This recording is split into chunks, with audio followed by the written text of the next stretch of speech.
Assalamualaikum warahmatullahi wabarakatuh. Perkenalkan, nama saya Maulisan, NPM 1921020398. Di sini saya akan mempresentasikan pertemuan ke-9 mata kuliah Filsafat Hukum Islam, yaitu tentang metodologi hukum Islam. Objek dan sumber hukum Islam. Hukum dalam konsep ilmu usul fikih dibagi menjadi dua macam, yaitu hukum taklifi dan hukum wada'i. Secara terminologi, hukum adalah kitab Allah yang berhubungan dengan perbuatan mukallaf dalam bentuk al-iqtida, al-takhyir, dan al-wadi'. Yang dimaksud dengan kitab adalah firman Allah yang berupa perintah-perintah atau larangan-larangan.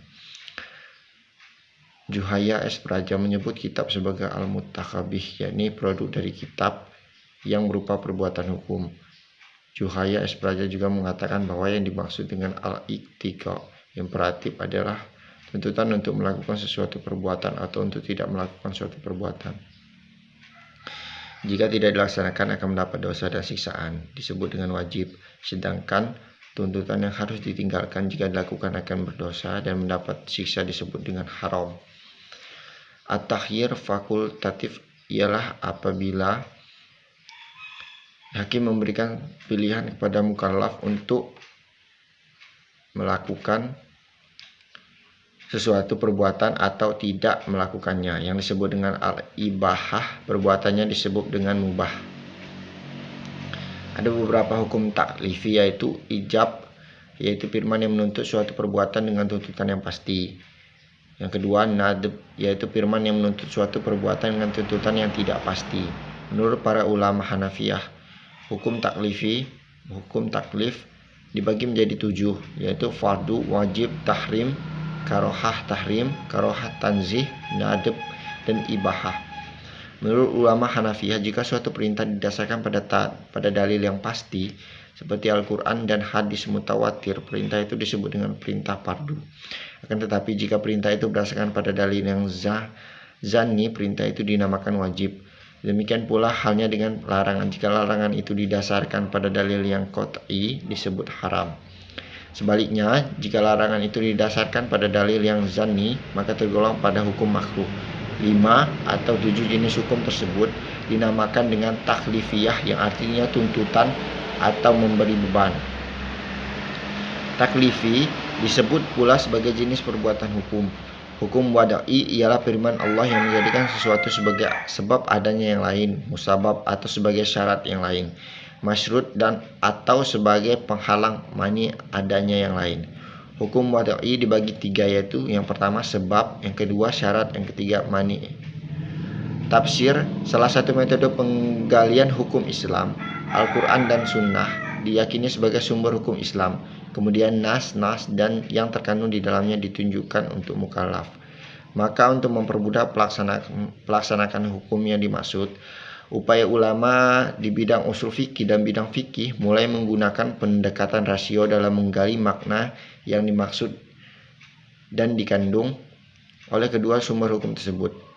Meskipun nas Al-Quran dan Sunnah telah muhkamah, campur tangan akal tidak dapat dielakkan. Al-Quran sebagai sumber hukum Islam. Ada kalanya ayat-ayat tersebut saling menafsirkan karena adanya munasabah al-ayah. Tetapi tidak jarang ayat-ayat tersebut membutuhkan hadis untuk menjelaskannya atau melalui pendekatan ijtihad yang sepenuhnya menggunakan rasio. Muhasabah al-ayah merupakan cara kerja akal yang ijtihadiyah karena akal mengupayakan sekuat mungkin untuk mencari dan membentuk paradigma penafsiran tersebut. Ijtihad sebagai metode penggalian hukum Islam. Ijtihad berasal dari kata jahda yang artinya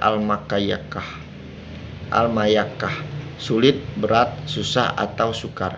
Menurut Rahmat Syafi'i, secara etimologis, kata ijtihad artinya kesulitan dan kesusahan. Al-masyaqqah juga diartikan dengan kesanggupan dan kemampuan at-taqot. Kata juhdah yang selanjutnya menjadi ijtihad diartikan sebagai pekerjaan yang dilakukan dengan sungguh-sungguh dan mengerahkan semua tenaga. Ijtihad ialah usaha maksimal untuk mendapatkan sesuatu. Jika tidak sungguh-sungguh tidak dapat disebut ijtihad, melainkan takfir, berpikir biasa dan sederhana.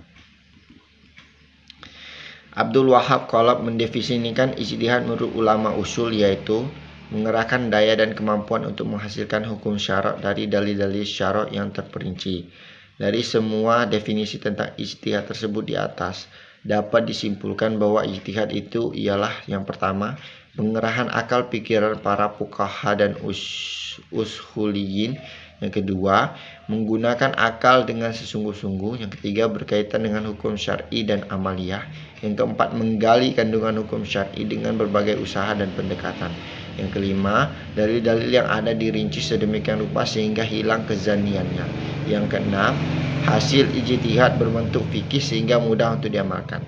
Itu dia presentasi untuk pertemuan ke-9. Saya akhiri wabillahi taufiq wal hidayah. Wassalamualaikum warahmatullahi wabarakatuh.